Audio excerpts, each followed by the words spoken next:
parents, just so they know what you're working on first. I know in my pack, in my den specifically, I have a couple scouts that like to do things on their own and then come to our pack or den meeting and they already done it.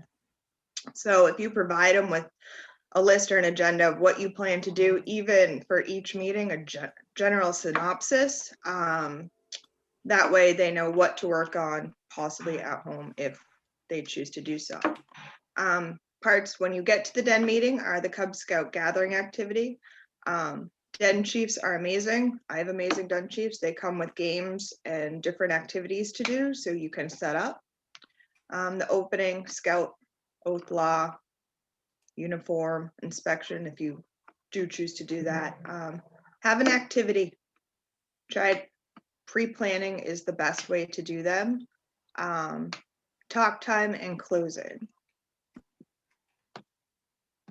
Here are my real suggestions. Review the rank handbooks. I always go through the kids handbook versus the leader guide, and choose activities out of their handbook, because that way if they're absent from that meeting or they can reference all the activities that you do in their book.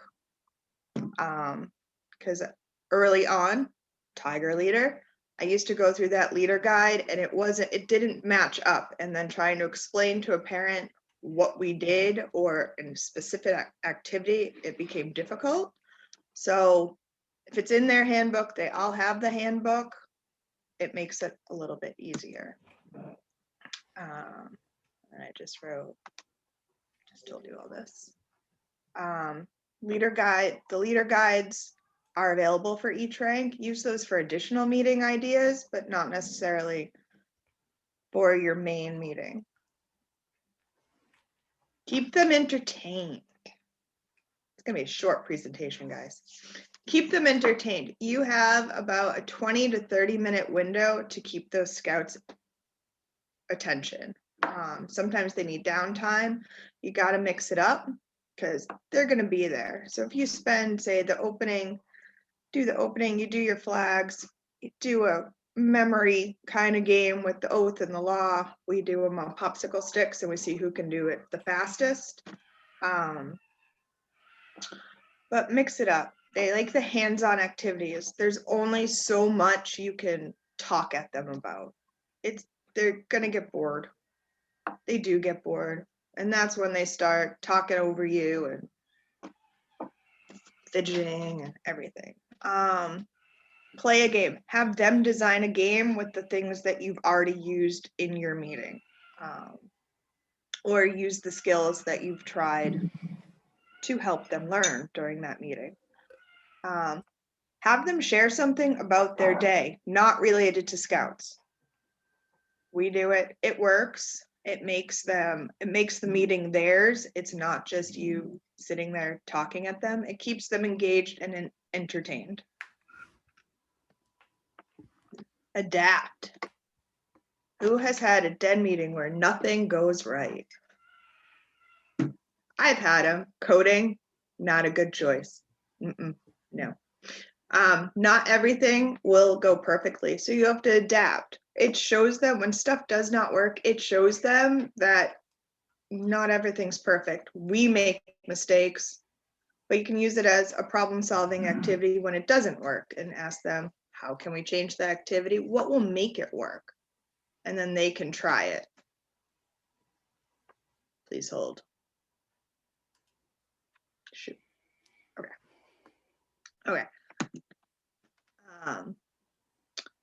Another thing I have told all my, I will be an AOL leader. I've already been an AOL leader twice, so now my bears will be AOLs next year. So I've been through all the ranks. For all the younger dens, look at your books, look at that handbook, like find all those outdoor activities that need to be done. We live in New England.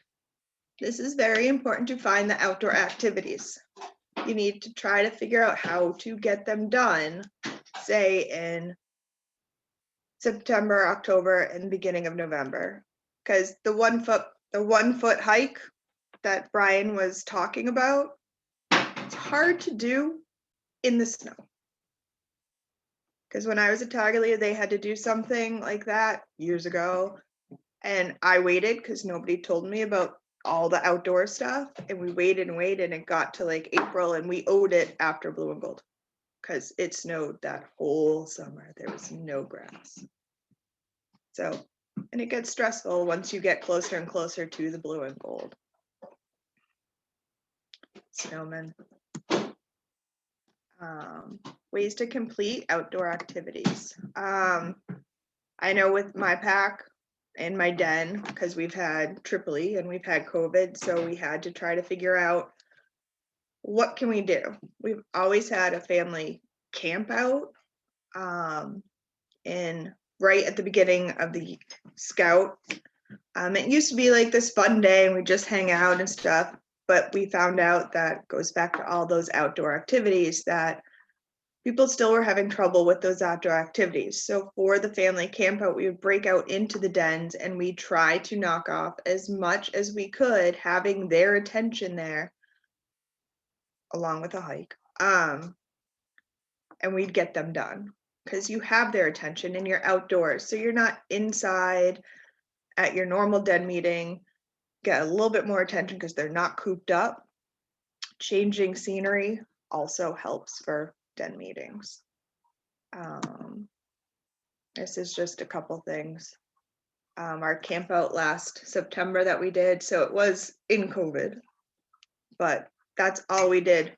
So in 3 days, we did a lot of their stuff, a lot of our Webelos requirements. And I know Bear, Webelos, and AOL, they have a lot of stuff that they need to accomplish with those requirements. And then another thing for Tripoli, we had, so this is another, we did a Webelo combined den day. And we did knots, knife safety, whittling. And we also had both of our town troops there to help us out. So by then we had a lot knocked off. So the stress of like, keep going and like get all this done for their requirements, a lot of it was done. And it helped out a lot for our den leaders.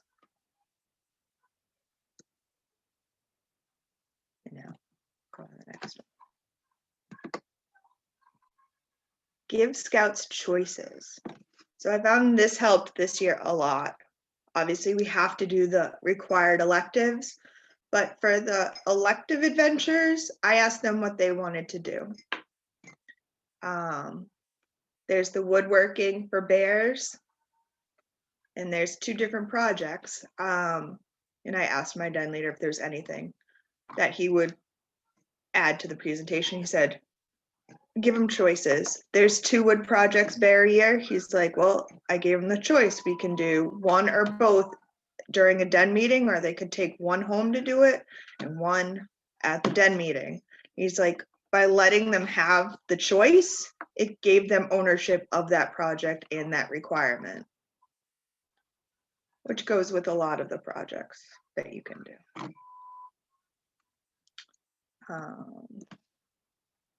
During den meetings, recognize the achievements. And it's not just about the belt loops.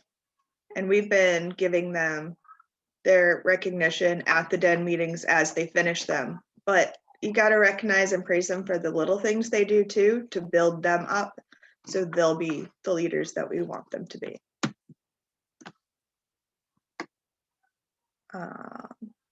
Den chiefs. Who has a den chief? Not that I can see everybody. I do. I have 2 of them. Yeah. Den chiefs. They help you out. They are great tools to use. I suggest if you don't have one, contacting your local troop or troops around you to see if they have anybody that has already had the den chief training. They can help you lead your meetings. They show the younger scouts what they're going to learn. They can learn from them. They provide a model of what a scout is. They're your assistants. Assistant den leaders are magnificent also. I have one of those. And then when it's time to cross over, they have a little bit of insight of what to expect. And these faces are why we do it. They're cute. That's why we plan our den meetings, to see the smiles on their face. If they're not smiling, at least majority aren't smiling, then there's something you have to change up. And giving them the choices and options, it does help. And that's what I have. See, short, sweet.